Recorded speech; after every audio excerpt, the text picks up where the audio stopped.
देखिए, तो अभी हम लोग जो पिछले क्लास में हम लोगों ने पढ़ा था विस्थापन और दूरी में अंतर हमने पढ़ा था। ठीक है, विस्थापन के बारे में पढ़ा था कि विस्थापन क्या होता है, दूरी क्या होती है, उनके विमेय सूत्र को देखा था, उन दोनों में अंतर देखा था। ठीक है, जस्ट उसके पहले हमने क्या पढ़ा था, अवकलन पढ़ा था।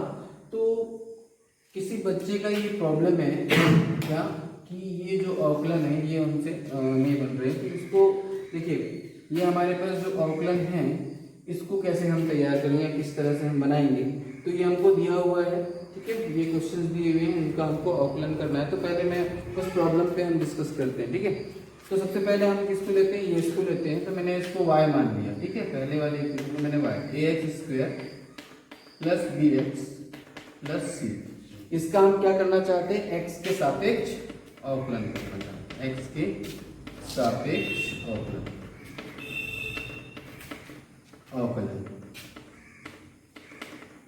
ठीक है, तो x के सापेक्ष अवकलन करेंगे तो क्या हो जाएगा, dy अपॉन dx। ऐसे ही करते हैं। ठीक है, इसको लिखेंगे कैसे, तो d ax square plus bx plus c upon dx।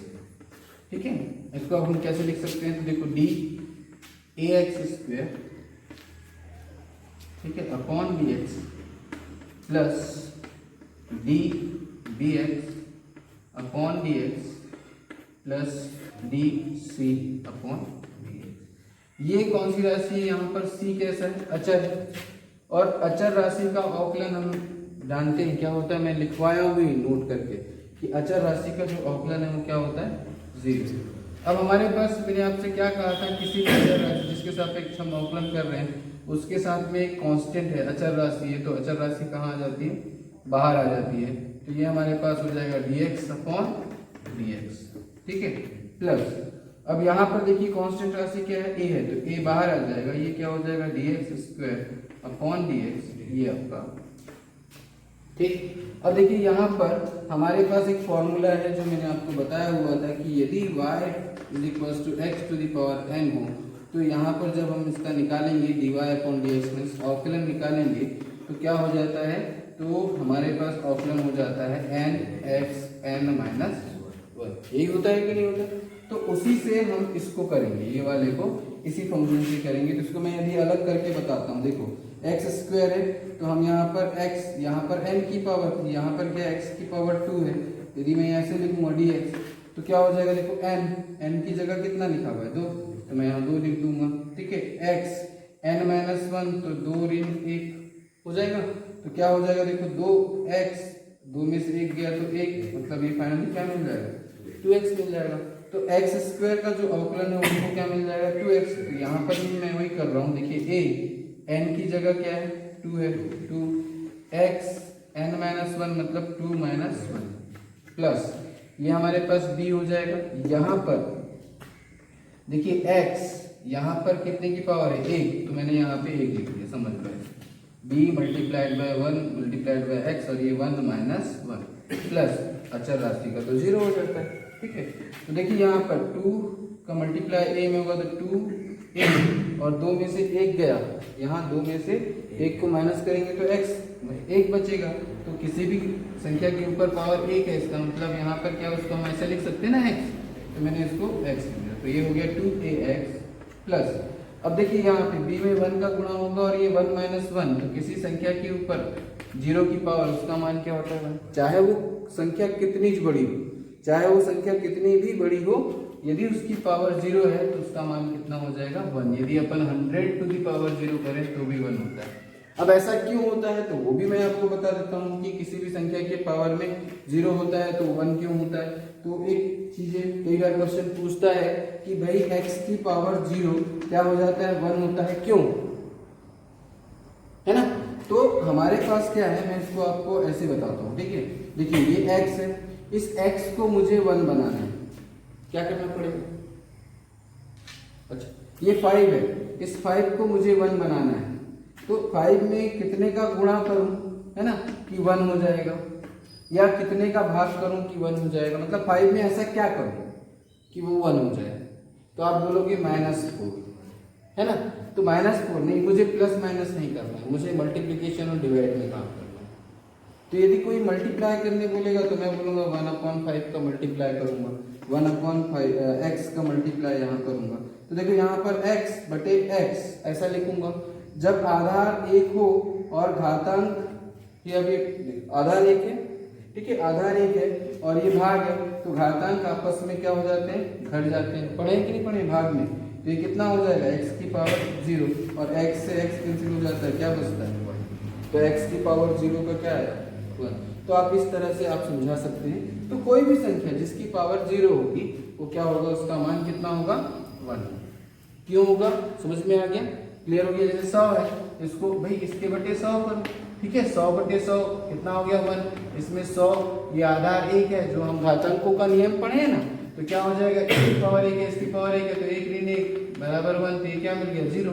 तो वही चीज यहाँ पर भी 0, तो इसका मान कितना हो जाएगा 1।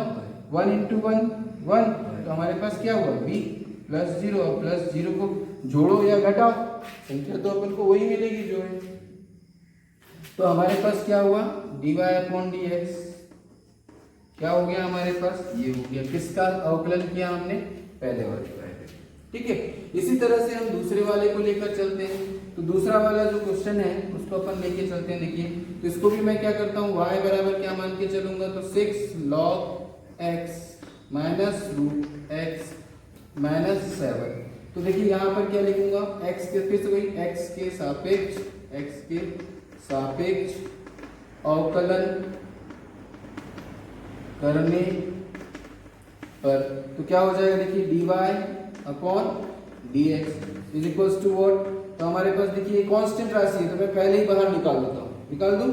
क्या हो जाएगा d log x dx minus ये क्या हो जाएगा d रूट x dx और माइनस d7/dx। फिर से ये हमारे पास क्या आ गई, कांस्टेंट राशि आ गई। देखो 7 कैसी है, अचर राशि है ना, इसका मान चेंज होगा क्या, नहीं होगा, अर्थात ये फिर हमको क्या मिल जाएगा माइनस में 0। अब यहाँ पर देखिए, तो इसको मैं क्या लिख सकता हूँ, थोड़ा सा लिखने का तरीका बता देता हूँ इसको। भाई रूट x को क्या लिख सकते हैं, x की power 1/2 upon dx minus log x का क्या हो जाता है बताओ, तो log x का क्या हो जाता है 1/x हो जाता है, ठीक है। अब इसमें मैं फॉर्मूला पुट कर रहा हूँ, देखो ये हो गया 6/x माइनस इसमें फॉर्मूला कौन सा वाला, तो देखो x to the power n, हमारे पास फॉर्मूला जस्ट मैंने अभी आपको बताया था, यदि y बराबर क्या हो x to the power n, तो इसका जो अपने पास निकालते हैं dy/dx क्या मिलता है nx n माइनस 1, ये मिलता है ना। तो उसी फॉर्मूले से n की जगह कितना है 1/2, x n माइनस तो मतलब 1/2 माइनस 1, और ये हमको क्या मिल गया 0। तो देखो 1/2 से क्या कर रहे हैं आप, 1/2 से 1 को घटा रहे हैं, ठीक है। तो क्या मिलेगा हमको, भाई 1 से 1/2 घटाएंगे तो भाई 1 से आधा घटाएंगे तो आधा मिलेगा। भाई 1/2 का मतलब क्या है, आधा, आधा है तो 1 से आधा घटाएंगे तो आधा मिलेगा। लेकिन यहाँ पर हम आधे से 1 को घटा रहे हैं, मतलब सीधी सी बात ये है कि दो समान चिन्ह है, ये प्लस है ये माइनस है, तो ये तो घट जाएंगी। चिन्ह बड़ी संख्या का क्या है, तो 1/2 से ये 1 बड़ा है, बड़ी संख्या का चिन्ह माइनस है, तो यहाँ पे माइनस हो जाएगा। बस समझ में। तो हमारे पास क्या आया, देखो इसको मैं आगे सॉल्व करूंगा, तो 6/x 1/2 ये x की पावर ऋण 1/2 ऐसे। तो आप इसको ऐसा भी लिख सकते हैं, ये आपका आंसर हो गया, ये आपका क्या हो गया आंसर हो गया, ठीक है। बट इसको और थोड़ा सा हम लिख लें, सुधार लें, ठीक है। तो ये लिख लेंगे आप लोग, तो देखिए इसको और थोड़ा सुधार के अपन लिख देते हैं। तो सुधार के लिए मैं लिखूं इसको, तो क्या हो जाएगा हमारे पास dy/dx क्या हो जाएगा 6/x प्लस है कि माइनस है, माइनस सॉरी ये माइनस ये माइनस, ठीक है। तो हमारे पास क्या आ जाएगा 1/2, ठीक। और यहाँ पर x पे पावर माइनस की, तो ये फिर से एक बात ध्यान दें, यदि माइनस की पावर है तो उसको प्लस करना होता है, तो हम क्या करते हैं 1/, में लिखते हैं, है ना, घातांक का नियम ही है, ठीक है। तो वही चीज यहाँ पर x की पावर 1/2 है, इसको प्लस करना होगा, तो मैं क्या करूंगा 6/x माइनस 1/2 और यहाँ पर क्या लिखूंगा x की पावर 1/2। ये माइनस था, अब क्या हो गया प्लस। और किसी भी संख्या के ऊपर 1/2 की घात का मतलब क्या है ना। तो फाइनली हमारे पास क्या हो जाएगा 6x माइनस 1/2 रूट, ये हमारा क्या हो जाएगा dy/।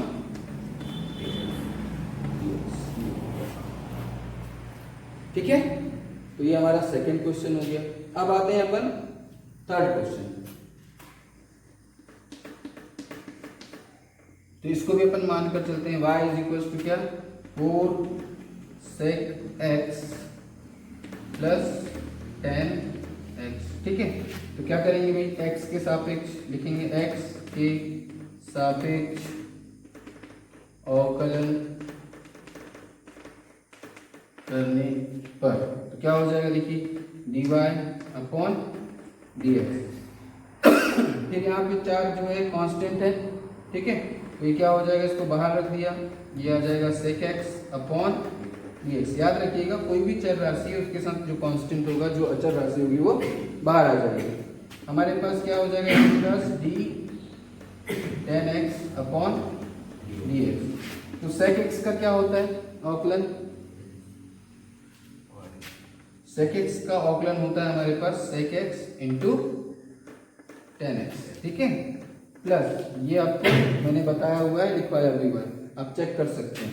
10x का क्या होता है अवकलन, तो sec स्क्वायर x। ठीक है, तो यहाँ पर देखिए sec x यहाँ पर भी है, यहाँ पर भी है, तो मैंने क्या किया sec x को बाहर निकाल दिया, तो मुझे क्या मिल जाएगा 4 10x प्लस sec। ये आपका क्या हो जाएगा आंसर हो जाएगा। ठीक है ना, तो अब आगे देखते हैं कौन सा सवाल, चौथा सवाल देखते हैं। ये हमारा dy/dx। ठीक, तो अब हम आगे अपना अगला सवाल देखते हैं। भाई क्या है हमारा अगला सवाल, तो हमारा अगला सवाल है, ये हम इसको लेकर चलेंगे। तो y इज इक्वल टू क्या है 9x/1 प्लस cos x। तो मैंने आपसे क्या कहा था कि यदि दो फलन हो फर्स्ट और सेकंड, तो यहाँ पर अपन ने इसको f1x मान लिया और इसको क्या मान लिया f2x। इसको हम बोलते हैं हर और इसको बोलते हैं अंश, है ना। तो हमने क्या देखा था, तो जब हमने इस तरह का कुछ था, इसके लिए मैंने आपको बताया था कि जब हम dy/dx निकालते हैं तो क्या लिखता हूं मैं, हर अंश का अवकलन, देख लीजिएगा मैंने नोट्स में करवाया है, आपको नोट लिखवाया हुआ है, माइनस अंश हर का अवकलन, हर का अवकलन। ठीक है, अपॉन क्या बोला था, हर का वर्ग, यही बोला था। ठीक है, इसी फॉर्मेट में मैं इसको क्या मान लेता हूं, अंश, ये हमारे पास क्या है हर है, इसको फर्स्ट फंक्शन, इसको सेकेंड फंक्शन। तो हमारे पास देखिए ये हर है ना, तो हर क्या है अपने पास 1 प्लस cos x। ठीक है, ये हो गया। अच्छा, अंश का अवकलन तो b sin x upon dx। ठीक है, माइनस क्या हो जाएगा अंश, तो अंश कितना है भाई sin x, और d क्या हो जाएगा 1 प्लस cos x, है ना, अपॉन dx। और क्या हो जाएगा 1 प्लस cos x का होल स्क्वायर, ये चलेगा। ठीक है, इसके आगे हम लिखना चाहें तो देखिए इसको आगे मैं ऐसे लिख देता हूँ, क्या हो जाएगा 1 प्लस cos x, तो ये लिखा मैंने 1 प्लस cos x। ठीक है, sin x का क्या होता है भाई अवकलन, तो sin x का अवकलन cos x होता है, माइनस तो माइनस हो गया अपने पास sin x। अब देखिए इसका अवकलन करेंगे तो यहाँ पे 1 का होगा, तो 1 कैसी राशि है कांस्टेंट, तो वो हो जाएगा 0। तो यहाँ पर पहला लिखेंगे अपन, तो क्या हो जाएगा d1/dx plus d cos x upon dx, ऐसा हो जाएगा। इसको मतलब आगे करूंगा तो, और ये इसका मल्टीप्लिकेशन है, तो ये मल्टीप्लिकेशन में मैंने रख दिया है यहाँ पे। ठीक है, और अपॉन में क्या है बेटा, तो अपॉन में 1 प्लस cos x का होल स्क्वायर। चलिए देखिए इसका अपन यहाँ पर देखो 1 plus cos x into cos x minus ये हमारे पास क्या है साइन एक्स। अब यहाँ पर देखिए कॉस एक्स का क्या होता है, कॉस एक्स का क्या होगा साइन एक्स, वो भी क्या होता है D cos x upon D x का होता है minus sine x. Cos x का अपॉन क्या होता है माइनस साइन एक्स। तो ये माइनस इस माइनस को क्या कर देगा और ये 1 का क्या हो जाएगा 0, 1 का क्या हो जाएगा 0। यहाँ पे माइनस साइन एक्स आ जाएगा, तो साइन एक्स से साइन एक्स और ये माइनस और ये माइनस क्या हो जाएगा, या इसको ऐसा ले लेता हूँ 0 plus 0 minus sine x, 0 minus sine x, क्योंकि कॉस एक्स का माइनस साइन एक्स हो जाता है। ठीक है, इसको और ऐसा लिख देता हूँ। चलो थोड़ा सा क्या होगा, स्टेप बढ़ेंगे और ज्यादा क्या होगा, है ना, क्या हो रहे हैं स्टेप्स बस बढ़ रहे हैं और कुछ नहीं। डायरेक्ट लिखना चाहूँ तो मैं डायरेक्ट लिख सकता था, बट स्टेप्स को चलो ठीक है अब स्टेप वाइज कर रहे हैं। माइनस यहाँ पर क्या हो जाएगा माइनस, देखो ये 0 के साथ होगा तो 0 हो जाएगा, माइनस माइनस प्लस क्या हो जाएगा ये sine square x upon what 1 plus cos x का होल स्क्वायर। फिर फाइनली अब मैं इसको क्या लिख सकता हूँ, देखो साइन स्क्वायर एक्स है तो चूंकि करके लिखता हूँ मैं, देखो sine square x plus cos square x बराबर कितना होता है 1 होता है। तो मैं साइन स्क्वायर एक्स की जगह क्या लिख सकता हूँ, तो साइन स्क्वायर एक्स बराबर 1 माइनस कॉस स्क्वायर एक्स, ये 1 का स्क्वायर और इसका स्क्वायर। तो यहाँ पर क्या हो जाएगा साइन स्क्वायर एक्स बराबर, देखो इसको मैं ऐसा लिख सकता हूँ कि ठीक, तो देखो क्या होगा 1 plus cos x into cos x, ठीक है, और प्लस क्या हो जाएगा आपका, इसको लिख सकता हूँ 1 का square minus cos square x, ऐसा लिख सकता हूँ। और यहाँ हमारे पास क्या हो जाएगा 1 प्लस कॉस एक्स का होल स्क्वायर। अब देखिए यहाँ पर मैंने ऐसे लिखा तो हमको एक फॉर्मूला और मिल गया, क्या मिल गया भाई, ए स्क्वायर माइनस बी स्क्वायर बराबर ए प्लस बी और ए माइनस बी, यही होता है ना। तो इसको मैं वैसे ही लिख देता हूँ, इसको देखो क्या हो जाएगा 1 plus cos x into cos x plus, इसको हमने क्या लिखा भाई, तो 1 प्लस कॉस एक्स और 1 माइनस कॉस एक्स, इसको मान लिया ए स्क्वायर, इसको मान लिया बी, तो ए प्लस बी ए माइनस बी। देखो 1 प्लस कॉस एक्स यहाँ पर भी है, 1 प्लस कॉस एक्स यहाँ पर भी, दोनों जगह है 1 प्लस कॉस एक्स का स्क्वायर। तो देखिए हमारे पास क्या हो जाएगा 1 प्लस कॉस एक्स यहाँ पर भी है, तो 1 प्लस कॉस एक्स बाहर निकाल दिया, है ना। यहाँ पर क्या बच जाएगा कॉस एक्स प्लस, है ना, यहाँ पर ये बच जाएगा 1 माइनस कॉस एक्स, क्योंकि ये तो बाहर निकल गया, ये इसके साथ में जो था ये यहाँ आ गया, इसके साथ में ये यहाँ आ गया, तो बचेगा cos x plus 1 minus cos x upon 1 plus cos x का होल स्क्वायर। देखिए वर्ग का मतलब ये कितने बार है 2 बार, 2 बार से ये 1 बार कैंसिल हो गया, ये cos x से ये cos x कैंसिल हो गया, तो फाइनली क्या बचा यहाँ पे 1 अपॉन 1, एक बार बच जाएगा ना 1 प्लस cos x, तो ये हमारे पास आया dy अपॉन ये। ठीक है, तो इस तरह से हमारे ये चारों क्वेश्चन बनेंगे। अभी भी यदि आपको अवकलन समझ में नहीं आएगा या इसमें कुछ प्रॉब्लम हो रही है तो यू कैन आस्क मी, यदि समाकलन में भी कोई प्रॉब्लम हो रही है तो आप मुझसे पूछ सकते हैं। अब हम आगे आते हैं अपने जो टॉपिक पर, ठीक है, चलिए अब हम आते हैं अपने अगले टॉपिक पर, जो हमने से कहा था कि किसी भी वस्तु की स्थिति में, क्योंकि हमने वही छोड़ा था दूरी और विस्थापन को लेकर के हमने छोड़ दिया था, तो मैंने आपसे ये कहा था कि किसी कोई वस्तु गतिशील है, तो गतिशील है तो हमने किसके सापेक्ष उसकी तुलना की थी, समय के सापेक्ष, है ना। तो कोई वस्तु यदि गतिशील है तो अब इसमें हमने 2 यूनिट तैयार की थी, 2 भौतिक राशियां, नई भौतिक राशियों का इन्वेंशन किया था, खोज हुई थी, किसने किया, साइंटिस्ट ने किया था ये सारी चीजें। तो उन्होंने क्या कहा था कि भाई 2 हमारे मतलब जो स्थिति, किसी वस्तु की स्थिति में जो परिवर्तन हो रहा है किसके सापेक्ष, समय के सापेक्ष। एक और देखो किसमें, एक स्थिति, उस वस्तु की स्थिति, या हम बोलेंगे लंबाई, दूरी, है ना, दूरी, वो दूरी में क्या हो रहा है, परिवर्तन हो रहा है, कभी ज्यादा हो रही है कभी कम हो रही है, किसके सापेक्ष, हमने बोले समय के सापेक्ष। तो दूरी और समय दोनों इकाई, दोनों भौतिक राशि है ना। दूरी क्या है, तो हमारे पास एक मूल भौतिक राशि हो गई दूरी, लंबाई अपने पास, दूसरी अपने पास क्या हो गई, समय। तो दोनों के बीच एक रिलेशन बनाया, ठीक है। तो वो रिलेशन, हाँ, वो जो दोनों के बीच जो रिलेशन है, जैसे मैंने बोला ए से बी तक हमको जाना है, तो एक बंदा जो है वो यहाँ से यहाँ तक जाने में केवल 5 मिनट लेता है। कितना लेता है? 5 मिनट। और एक बंदा जो है ए से बी तक जाने में कितना समय लेता है? तो हमने बोला 10 मिनट लेता है। कितना लेता है? 10 मिनट लेता है।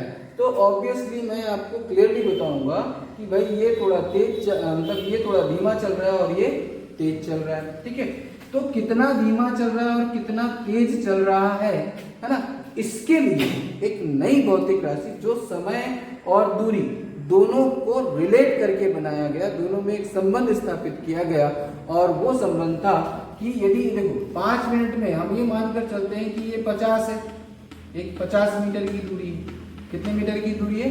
50 मीटर की, है ना। तो 50 मीटर की दूरी एक व्यक्ति 5 मिनट में तय करता है और एक व्यक्ति 10 मिनट में तय करता है। तो देखिए यहाँ पर मैं क्या कह रहा हूँ कि यदि ये 1 सेकेंड में ये कितनी दूरी तय कर, सॉरी 1 मिनट में ये कितनी दूरी तय कर रहा होगा, तो हमने बोला 1 मिनट में ये दूरी तय कर रहा होगा 10 मीटर, और ये व्यक्ति 1 मिनट में कितनी दूरी तय कर रहा होगा, तो हमने बोला 1 मिनट में ये कितनी दूरी तय कर रहा होगा, 5 मीटर। बस समझ में आ रही? ये 10 मीटर 1 मिनट में, मतलब ये तेज है, ये ज्यादा है, ये कम है। इसी को मैं यदि सेकंड बोल दूं, मिनट को यदि मैं सेकंड में ले लूं, तो 1 सेकंड में ये 10 मीटर चल रहा है, और ये 1 सेकंड में कितना चल रहा है? 5 मीटर चलता है। ये 1 सेकंड में 5 मीटर चलता है, ये 1 सेकंड में 10 मीटर चलता है। तो हम क्या बोलेंगे कि किसी भी व्यक्ति या किसी वस्तु या किसी पिंड द्वारा 1 सेकंड में जो चली गई दूरी है वो क्या कहलाएगी? उसकी चाल कहलाएगी। उसको एक नई भौतिक राशि, मतलब हमने क्या बोला? नई भौतिक राशि चाल, है ना। तो उसकी चाल से हम उसको मापेंगे कि यदि चाल अधिक, मतलब हम बोलेंगे ये तेज है, तो यहाँ पर हम ये बोलेंगे कि देखिए अपने पास एक व्यक्ति P और एक व्यक्ति Q है। तो अब ये बताइए कि P और Q में क्या हो जाएगा? कौन फास्ट होगा? या हम बोलेंगे, अब क्या बोलूंगा मैं आपकी, किसकी चाल ज्यादा होगी, किसकी चाल अधिक होगी, तो हम बोलेंगे P की। मैंने चाल पूछा तो आपको ये चीज समझ में आ गई, एक नई भौतिक राशि ये हो गई कि भाई इतने 1 सेकंड में ये कितना चल रहा है? 10 मीटर चल रहा है, और 1 सेकंड में ये 5 मीटर चल रहा है। ठीक है, तो हम ये बोलेंगे चाल को हम कैसे परिभाषित करेंगे? तो चाल किसी वस्तु द्वारा किसी वस्तु द्वारा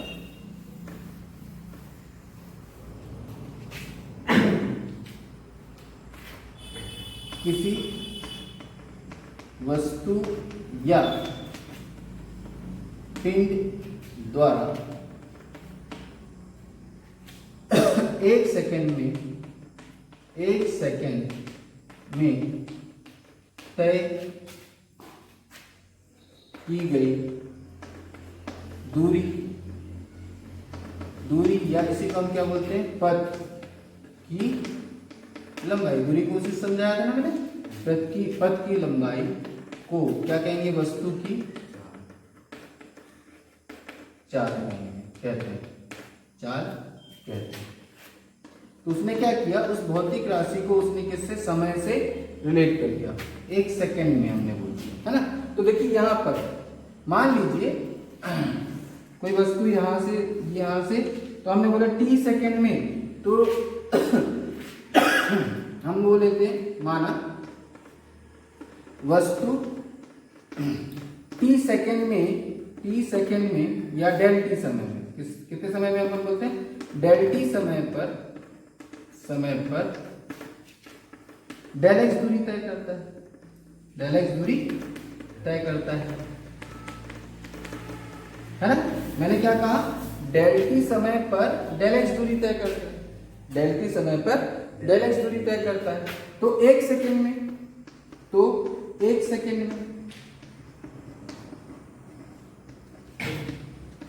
क्या हो जाएगा? देखो, डेल T समय पर कितना? डेल x, ठीक है। तो 1 सेकंड में कितना?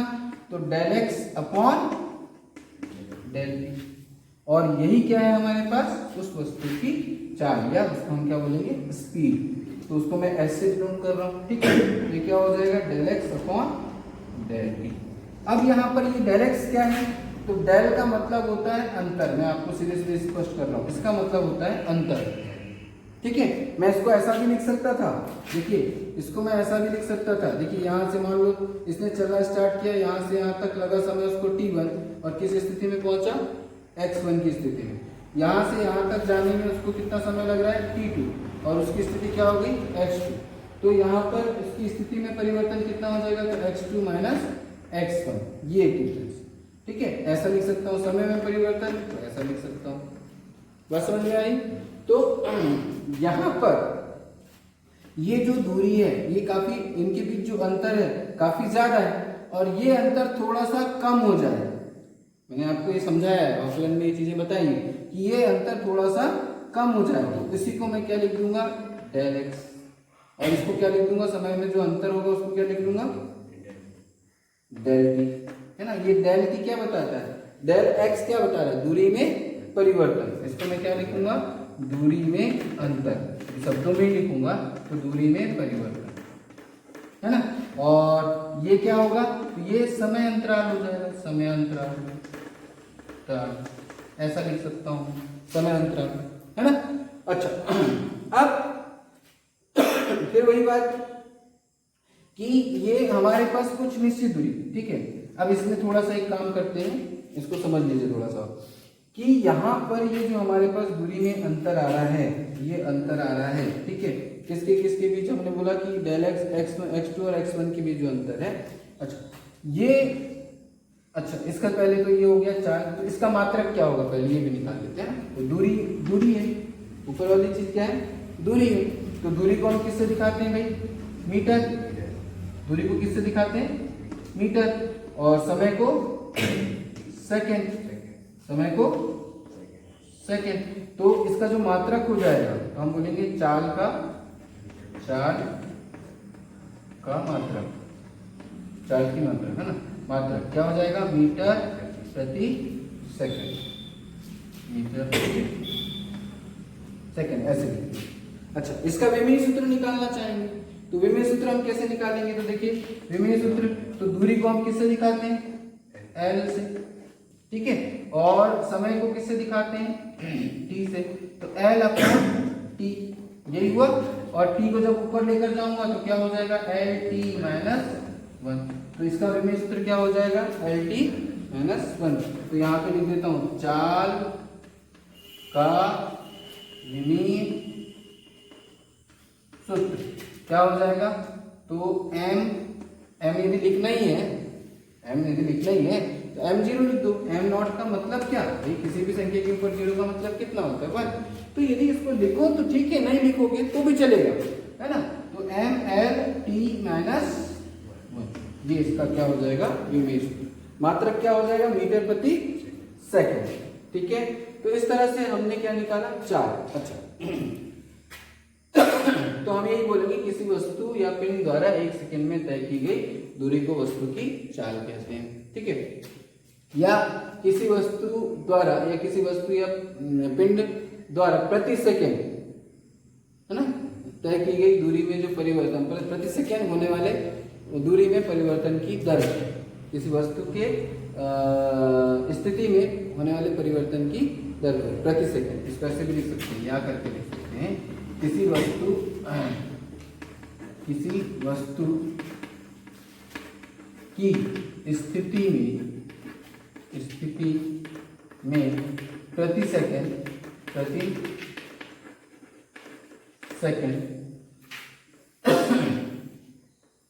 या किसी वस्तु की स्थिति में प्रति सेकंड होने वाले परिवर्तन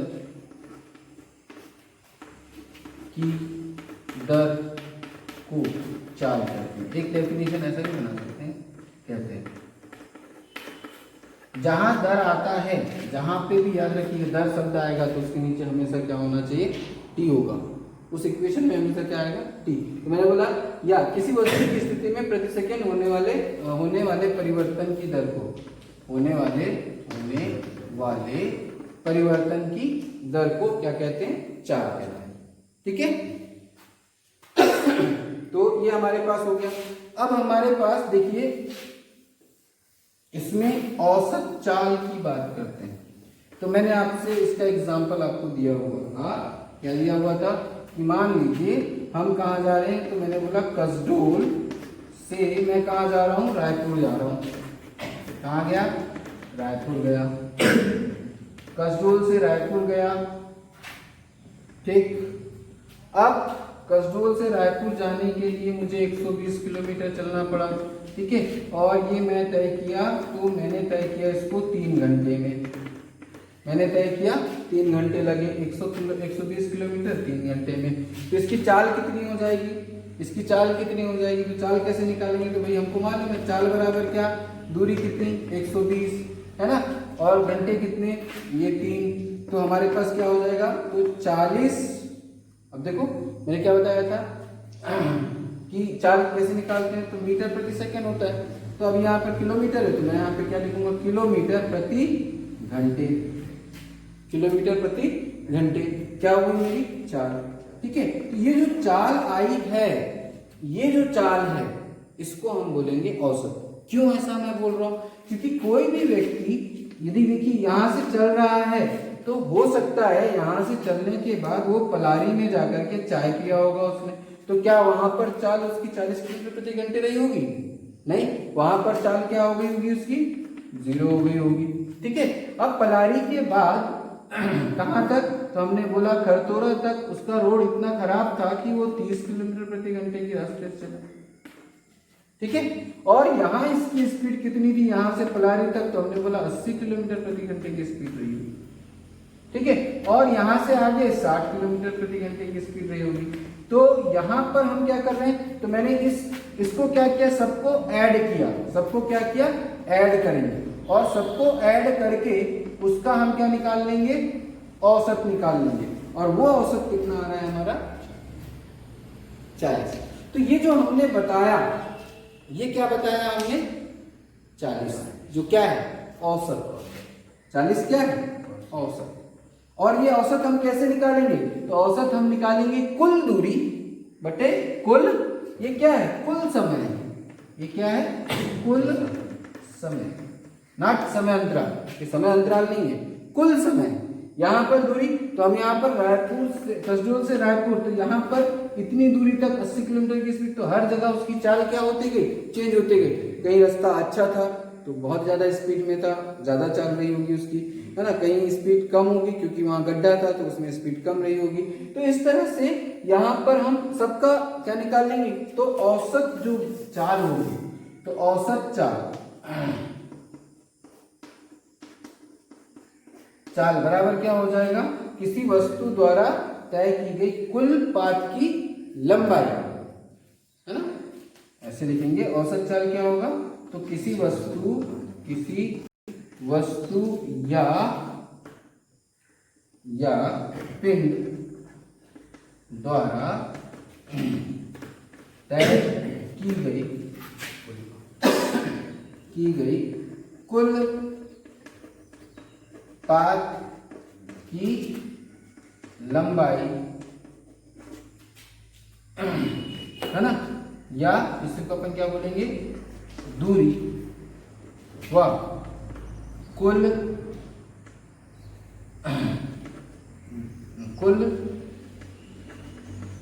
समय तय करने में, मतलब तय करने में, दूरी तय करने में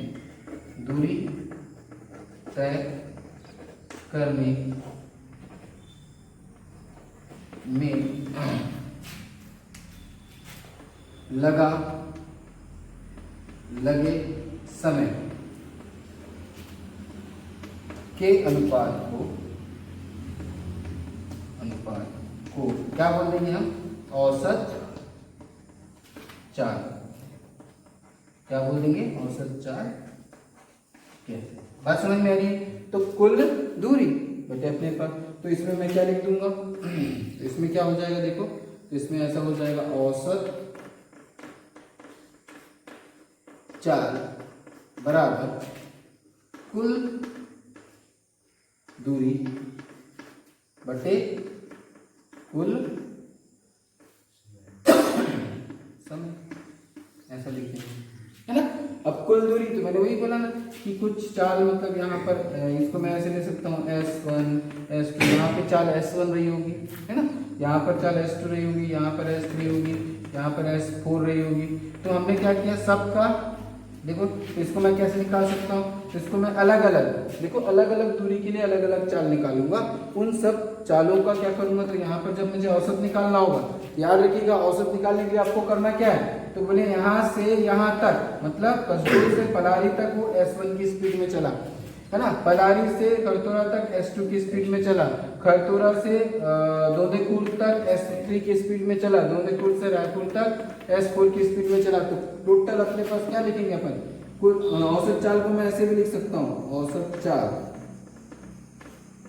औसत चाल ये भी होगा, क्या होगा, तो हमारे पास इसको अपन कैसे लिख सकते हैं, तो मैं लिख सकता हूँ ये चाल जो कि फर्स्ट चाल, तो ये हो गया S1 plus S2 plus S3 plus S4, यहाँ पर डैश डैश करके SN, मतलब हमारे पास कुल चाल हो गई। और कितनी अपने पास चालें होंगी, इनका हम कितने हैं यहाँ पे 4, हम यहाँ पे 4 का जितनी संख्या होगी औसत का जानते हैं। तो हम क्या करेंगे, अलग अलग दूरियों के लिए अलग अलग चाल निकाल करके हम क्या कर सकते हैं इस तरह से। तो यहाँ की एक स्पेसिफिक कंडीशन मैंने ले लिया है, यदि आपको ऐसा कुछ देता है क्वेश्चन में अलग अलग देता है ना, कि यहाँ से यहाँ तक वो कैसे चला, तो S1 की स्पीड में चला, यहाँ से यहाँ तक S2 की स्पीड में चला, यहाँ से यहाँ तक है, तो औसत चाल निकालिए। तो आप क्या करेंगे, वो अलग अलग चाल निकाल करके, या ऐसा क्वेश्चन तो ऐसे देगा तो बहुत सिंपल हो गया। सिंपल कैसे हो गया, आपको चाल ही दे दिया तो उतने चाल को ऐड करके उसमें इनका भाग दे देंगे जितने चालों को आपने ऐड किया, औसत तो वही होता है ना। तो अब आपको क्वेश्चन वैसे नहीं देगा, आपको क्वेश्चन क्या देगा कि इतनी दूरी इतने समय में तय किया, मतलब उसने क्वेश्चन ऐसे दे देगा 10 किलोमीटर 1 घंटे में तय किया, फिर नेक्स्ट 30 किलोमीटर आधे घंटे में तय किया, फिर नेक्स्ट। तो आपको क्या करना पड़ेगा, देखो दूरी दिया और समय दिया, दूरी और समय दिया तो आप क्या निकालेंगे, उससे चाल निकालेंगे पहले, फिर दूरी दिया और समय दिया तो फिर आपको क्या निकालना पड़ेगा, चाल। या तो आप क्या करो, किलोमीटर को पूरे को ऐड कर लो, टोटल कितना होगा 120, और फिर समय को ऐड कर लो, 1 घंटा, आधा घंटा, 15 मिनट, फिर 10 मिनट, पूरा समय ले लो। तो सारे समय को ऐड करो और उसमें डिवाइड कर दो, तो औसत चाल मिल जाएगी। बस समझ में आ रही ना, 2 तरीके हो सकते हैं, ठीक है, औसत निकालने के। तो ये आप तरीका, जैसे क्वेश्चन में आपको इसी में थोड़ा सा बता देता हूँ औसत चाल को लेकर के। जैसे मान लीजिए यहाँ पर ये चल रहा था कि हमने बोला 5, यहाँ पर ये अपन ने बोला 20 किलोमीटर तक, 20 किलोमीटर तक इसकी स्पीड क्या रही, तो हमने बोला 80 किलोमीटर पर आवर, ठीक है। ये यहाँ से वो 30 किलोमीटर चला, मतलब यहाँ से वो हम बोलते हैं कि 50 किलोमीटर चला, ठीक है। 50 किलोमीटर में उसकी स्पीड कितनी रही, तो हमने बोला 50 किलोमीटर में उसकी स्पीड रही 60 किलोमीटर पर आवर की रही। तो ये हम क्या बता रहे हैं, ये हम डायरेक्ट S1 बताया मैंने और S2 बताया ये, ठीक है। और इसको क्वेश्चन में कैसे बोल सकता था, क्वेश्चन में ये बोलता कि ये 60 किलोमीटर चला, 1 घंटा लगा, नेक्स्ट 60 किलोमीटर चलने में 1 घंटा लगता है। तो इस तरह के क्वेश्चन आपको दे सकता है, ठीक है। और उन पे क्या करना पड़ेगा आपको, उनको सबको सम करेंगे और सम करने के बाद उनका जो डिवाइड आएगा, मतलब यहाँ पर 2 है तो हम यहाँ पर S1 प्लस S2 करके अपॉन 2 कर देंगे, तो उसमें हमको क्या मिल जाएगा, औसत मिल जाएगा। क्लियर है, तो मेरे ख्याल से औसत समझ में आ गया होगा। जब कैलकुलेशन आपके क्वेश्चन में जब आएगा तो क्वेश्चन में भी आप बना लेंगे, आई थिंक सो, ठीक है। चलिए अब हम बात करते हैं एक और चाल में हमने क्या पढ़ लिया, एक तो चाल पढ़ लिया, औसत चाल भी पढ़ लिया। अब हम क्या पढ़ेंगे, तो अब हम पढ़ेंगे तात्क्षणिक चाल। तात्क्षणिक, वैसे ही तात्क्षणिक जो होता है ना उसको हम वेग कहेंगे, चाल नहीं बोलेंगे, तात्क्षणिक वेग निकालेंगे। खैर चाल भी बोल देते हैं तो चलेगा। जहां पर अब चाल और वेग में जो अंतर होगा है ना, उस हिसाब से हम लिखेंगे तात्क्षणिक चाल क्या होता है। तात्क्षणिक चाल जैसे मैंने अभी क्या बताया कि मान लीजिए अपने पास कोई ये वस्तु है, वो A पॉइंट से B पॉइंट तक जा रही है, तो मैंने कहा कि ये यहाँ से ए से यहाँ से 0 चलकर यहाँ से वो गई ए तक, तो उसको लगा समय t1 और यहाँ से b तक जाने पर लगा t2। तो a से b तक जाने में कितना समय लगा होगा, तो हमने बोला t2 माइनस t1, कितना ही समय लगा होगा। ठीक है, वैसे ही मैं बोलता हूँ a जो स्थिति थी उसकी स्थिति x1 एक पर है, इसका मतलब x1 स्थिति पर है, इस पर है मतलब x2 स्थिति पर है। तो x2 माइनस x1 मतलब a से b तक जो उसमें उसकी जो a से b की जो दूरी है वो कैसे निकालूंगा। देखो यहाँ से यहाँ तक x1 है और यहाँ से यहाँ तक क्या है x2 है, ये x1 है और ये x2 है। तो मुझे ये वाली दूरी निकालनी है, तो मैं क्या करूँगा, इस पूरे x2 से ये जो x2 है इस पूरे x2 से इस x1 को घटा दूंगा, तो क्या मिल जाएगा मुझे, AD मिल जाएगा। तो ये AD बराबर इतना है, समय उसके मतलब इतनी दूरी तय करने में जो लगा समय वो कितना लगा, तो हमने बोला ये है। ठीक है, और इसको हमने क्या बोल दिया, स्पीड बोल दिया। ठीक, अब हम इसको ये जो हमारे पास ये जो x2 थी वो स्थिति, तो हमने क्या किया, इसको और कम कर दिया, कितना कर दिया, इतना कर दिया, मतलब ये x2 को मैं यहाँ ला कर रखता हूँ। अब देखो दोनों के बीच का अंतर, ये दोनों के बीच का अंतर, दूरी कम हुई, तो इसको मैंने क्या नाम दे दिया, तो मैंने बोला डेल x, और ये क्या हो जाएगा, डेल y। अच्छा, अब हम ये सोचते हैं कि नहीं, a के जस्ट बाद सिर्फ 1 मिली सेकेंड में वो कितना चला, मतलब 1 मिली सेकेंड बोल रहा हूं, तो 1 सेकेंड का 10वां भाग, मतलब 1/10 सेकेंड में कितना चला, 1/10 सेकेंड में कितना चला। मतलब यहाँ पे मैं क्या कर रहा हूँ, टाइम को कम करते जा रहा हूँ, डिस्टेंस को, ये वाला डिस्टेंस है उसको कम, टाइम कम करूंगा तो डिस्टेंस भी क्या होगा, अपने आप कम होगा, कि बहुत कम समय पर तो बहुत कम दूरी तय करेगा, कम समय बोला तो दूरी भी कम होगी। तो मैंने इसको ऐसे कर दिया, मैंने कहा कि डेल टी टेंड्स टू 0, जब डेल टी किसकी ओर अग्रसर हो, 0 की ओर, मतलब वो टाइम फ्रैक्शन ऑफ सेकेंड, बहुत छोटा सा आपको, तो उस समय पर, क्योंकि मैंने अभी जस्ट अभी आपको एग्जांपल बोला कि कसडोल से रायपुर, तो आपने क्या बता दिया मुझे, आपने मुझे बताया औसत बता दिया 40 किलोमीटर पर आवर। क्या बोल दिया आपने, स्पीड कितनी थी भैया, तो आपने बोल दिया 40 किलोमीटर प्रति घंटे। मैंने आपसे पूछा कि आप कितने बजे स्टार्ट किए थे जाना, तो मैंने बोला 10 बजे निकला। ठीक है, 10 बजे निकला, तो आप मुझे बताइए कि 10:15 10वें सेकंड में आपकी क्या स्पीड थी, है ना। तो मैंने क्या पूछ लिया आपको, 10:15 10वें सेकंड में आपकी, तो उस पर्टिकुलर इंस्टेंटली, इसको बोलते हैं तात्क्षणिक, उस समय की, उस टाइम में, उस टाइम पर, मैं बात घंटे की कर रहा हूं, मैं आपको पूछ कितने की रहा हूं, सेकंड पे बात पूछ रहा हूं, घंटे की बात कर रहा हूं सेकंड पे, तो 1 घंटे में कितने 3600, मतलब ऑब्वियसली टाइम क्या है, टेंड्स टू 0। इस समय पर मैं ऐसा लिखूंगा इसको, तात्क्षणिक वेग को कैसे लिखूंगा, s इज इक्वल्स टू, यहां लिखूंगा limit del T tends to 0, और इसको क्या लिख दूंगा, del X upon del X upon del. तो तात्क्षणिक चाल क्या होती है, तो तात्क्षणिक चाल जो होती है उस पर्टिकुलर टाइम ड्यूरेशन पर आपको एक टाइम दे दिया जाएगा, उस टाइम पर आपको क्या बताना, इंस्टेंट में, कि आपका वेग क्या है, तो वो इंस्टेंट वेग को बताएगा। ठीक है, उस पर्टिकुलर ड्यूरेशन पर, उस पर्टिकुलर टाइम पर आपको उसका स्पीड बताएगा, वो क्या कहलाएगा, आपका तात्क्षणिक चाल।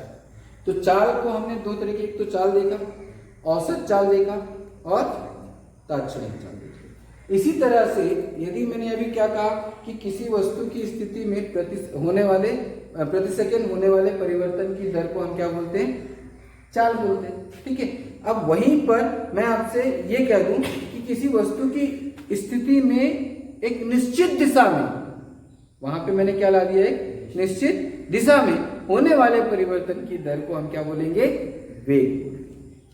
बात समझ में आ रही है। तो जब हम चाल की जगह, मैंने चाल में क्या बोला था, एक निश्चित दूरी बोला था, तो अब जब हम दिशा की बात करते हैं, वहां दिशा में ला दूं, दिशा ऐड कर दूं, तो वही चाल क्या हो जाएगा, वेग हो जाएगा। और वेग जिसको हम v से दिखाएंगे, और ये भी सेम वही होगा, क्या होगा, तो औसत वेग जब निकालेंगे तो एक निश्चित दिशा में जो परिवर्तन होगा, निश्चित दिशा में तय की गई कुल दूरी या विस्थापन, क्योंकि वेग को हम किससे दर्शाएंगे, विस्थापन। तो वेग की परिभाषा हम कैसे लिखेंगे, ये तो हो गया हमारा तात्क्षणिक चाल।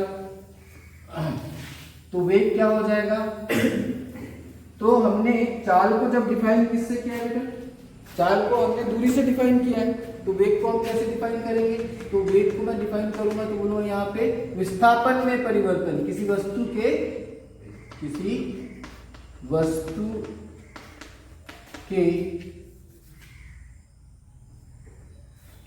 में ऐसा लिख सकता हूं मैं, प्रति सेकेंड होने वाले विस्थापन है ना। विस्थापन बोल दिया तो यहाँ दिशा की जरूरत नहीं है, क्योंकि विस्थापन ही एक सदिश राशि है। विस्थापन क्या है, एक सदिश राशि है और वो एक निश्चित डायरेक्शन में होता है। तो यदि मैं विस्थापन बोल दूं तो यहाँ दिशा लिखने की आवश्यकता नहीं है। तो मैंने बोला होने वाले विस्थापन में परिवर्तन की दर को क्या बोलेंगे हम, वेग कहते हैं। ठीक है, या करके लिख सकते हो आप, किसी वस्तु या पिंड में 1 सेकेंड या किसी वस्तु या पिंड द्वारा 1 सेकेंड में किसी निश्चित दिशा या 1 सेकेंड में निश्चित दिशा में चली गई, निश्चित दिशा में चली गई न्यूनतम दूरी है ना, न्यूनतम दूरी को या इसी को अपन क्या लिख सकते हैं, पथांतर। क्या लिख सकता हूं, पथांतर को हम क्या बोलेंगे, वेग कहते हैं है ना। सेम थिंग इसको हम v से डिनोट करेंगे, क्या हो जाएगा, तो dx अपॉन dt ये हो जाएगा आपका फिर से ax और ये सॉरी यहाँ पे del x upon del t। ठीक है, और जैसे औसत चाल लिया हूं तो औसत चाल में हमको क्या जोड़ना है, बस एक निश्चित दिशा बस जोड़नी है और वो सारी चीजें आपकी वही, तात्क्षणिक वेग भी वही होगा, तात्क्षणिक चाल जैसे हमने लिया था तो तात्क्षणिक वहां पे दूरी लिखा था, अब हमको क्या निकालेंगे, विस्थापन लिखेंगे। तो किसी वस्तु के विस्थापन में परिवर्तन की दर को वेग कहते हैं, प्रति सेकंड होने वाले विस्थापन में परिवर्तन की दर को वेग कहते हैं, या विस्थापन में होने वाले परिवर्तन की दर को वेग कहते हैं। ऐसे आप डायरेक्टली उसको याद कर सकते हो, ठीक है, इसको मेमोराइज कर सकते हो, है ना। इसका भी मात्रक वही होता है, देखो ये क्या हो जाएगा, मीटर प्रति सेकेंड। विमीय सूत्र भी वही होता है, तो वेग का विमीय सूत्र भी वही होता है जो किसका होगा, चाल का। तो वेग का विमीय सूत्र क्या हो जाएगा, तो m0 L t माइनस वही है ना, दूरी बटे समय को। ठीक है, तो इस तरह से वेग को, तो तात्क्षणिक वेग क्या हो जाएगा, तो वही इंस्टेंटली जो हम उस टाइम ड्यूरेशन में लेंगे। ठीक है, और रही बात औसत, तो कुल विस्थापन बटे कुल समय। ठीक है, तो क्या हो जाएगा, तो वो आपको लिखना है, मतलब औसत वेग ये आपको करना है।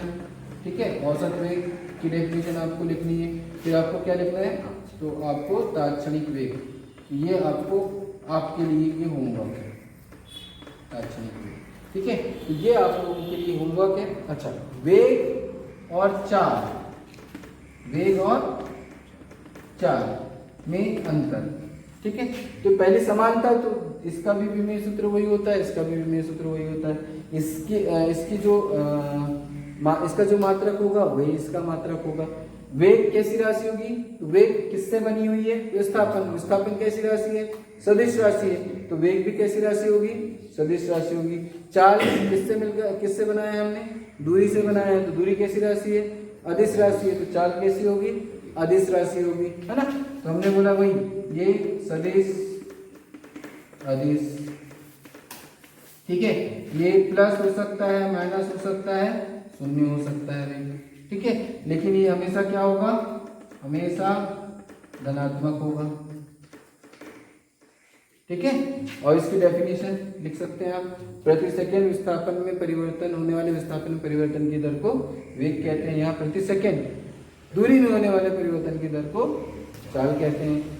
इसमें एक निश्चित दिशा होती है, इसमें दिशा निश्चित नहीं होती है। एक सदिश राशि है, ये अदिश राशि है, ये प्लस माइनस शून्य हो सकती है, ये केवल धनात्मक होगी। तो इस तरह से जो दूरी और किसमें विस्थापन में, दूरी और विस्थापन में अंतर लिखा था, वैसे ही वेग और चाल में आप लोगों को अंतर लिखना है। इसका मात्रक ये होता है, इसका भी मात्रक ये होता है, इसका विमेय सूत्र ये होता है, इसका विमेय सूत्र भी होता है। मात्रक इसका मीटर प्रति सेकंड होता है, इसका भी मीटर प्रति सेकंड होता है। इसका विमेय सूत्र M L T minus one M naught L T minus one, इसका भी क्या होता है M naught L T minus one. दोनों का विमेय सूत्र कैसा होता है, एक समान होता है। तो इस तरह से आप क्या कर सकते हैं वेग और चाल को। अब मैं नेक्स्ट क्लास में आपको क्या बताऊंगा, त्वरण के बारे में बताऊंगा। ये काफी इंटरेस्टिंग है, बहुत मजा आएगा, है ना। हम त्वरण को जानेंगे, त्वरण एक्चुअल में क्या होता है। अब जब गाड़ी चलाते हैं तो एक्सीलेटर लेते हैं, है ना, तो उसी को हम क्या बोलते हैं, हिंदी में त्वरण बोलेंगे। और उसके बारे में जानेंगे कि एग्जैक्टली क्या है वो चीज़, ठीक है। और त्वरण हम किसको कहेंगे, ठीक है। इसके बाद हम त्वरण को पढ़ने के बाद गति के तीनों समीकरण को भी जानेंगे, ठीक है। तो आज यहीं तक हमारा करते हैं, इसके बाद आगे देखते हैं।